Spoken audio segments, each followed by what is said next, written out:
ఉన్నటువంటి శిష్యులు ఎవరైనా ఉన్నారంటే ఉపాసనీ మహారాజ్, దాసగల మహారాజ్. అంత స్థాయికి వచ్చే మహానుభావుడు ఏమంటాడో తెలుసా?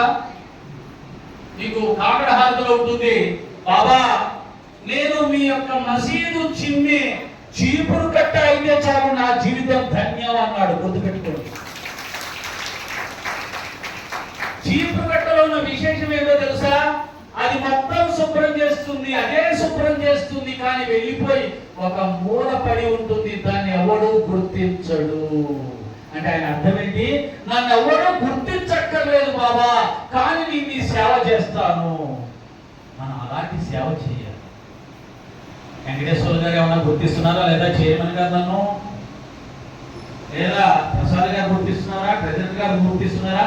నన్ను ఎవరైనా గుర్తిస్తున్నారా లేదా? వాళ్ళు వస్తున్నారు, ఇప్పుడు శుభ్రం చేద్దాం, ఇప్పుడు శుభ్రం చేద్దాం. అలాంటి గుర్తున్నారు. ఎంతకాలం శుభ్రం చేసినా, ఎంతకాలం సేవ చేసినా చైర్మన్ కానీ లేదు, ఎవరు కానీ భుజం చేసి బాగా చేస్తున్నా అనట్లేదు. ఎందుకంటే ఈ సేవ అనుకునే సేవలు వద్దు. మన సేవలు ఎవరు గుర్తించాలి? బాబా గుర్తు. బాబాకి ఎవరు చెప్పాలా? బాబా ఇది పని చేస్తున్నాడు అని చెప్పి మనందరం భక్తులమే. మన పిల్లల్ని బాగా ఎక్కడ చదివిస్తే బాగుంటుంది? హైదరాబాద్ లేకపోతే ఇంకెక్కడన్నా పెద్ద పెద్ద ఊర్లలో పెద్ద స్కూల్లో చదివించాలి.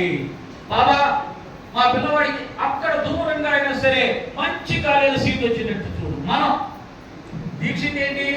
అవన్నీ కాదు, నా గురు పాద సన్నిధిలో నేను జీవించాలి, అదే నాకు ముఖ్యం. ఆయన చూసుకుంటాడు నా కొడుకు యొక్క భవిష్యత్తు వద్ద. ఆయనకు కార్యముంది, ఆయన చేయలేదేముంది. ఆయన తలుచుకుంటే మట్టి పిల్ల బంగారం అయిపోతుంది. మహత్సభకి ఆ రోజుల్లో బాబా కోసం ప్రస్తులు పడుతున్నాడు. మహత్సభకి బాబా ఏం చెప్పాడు? ఒరే నువ్వు చేస్తున్న పని మానే అన్నాడు.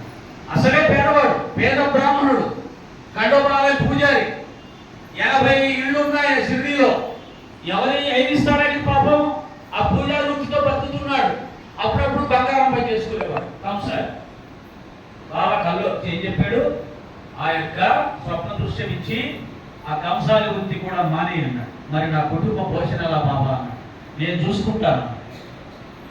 ఆయన ఏం చూస్తున్నాడో నాకు తెలియదు, కానీ మానసపతి మాత్రం ఆ రోజుల్లో వాళ్ళ కుటుంబం ప్రస్తుతం పడుతుంది.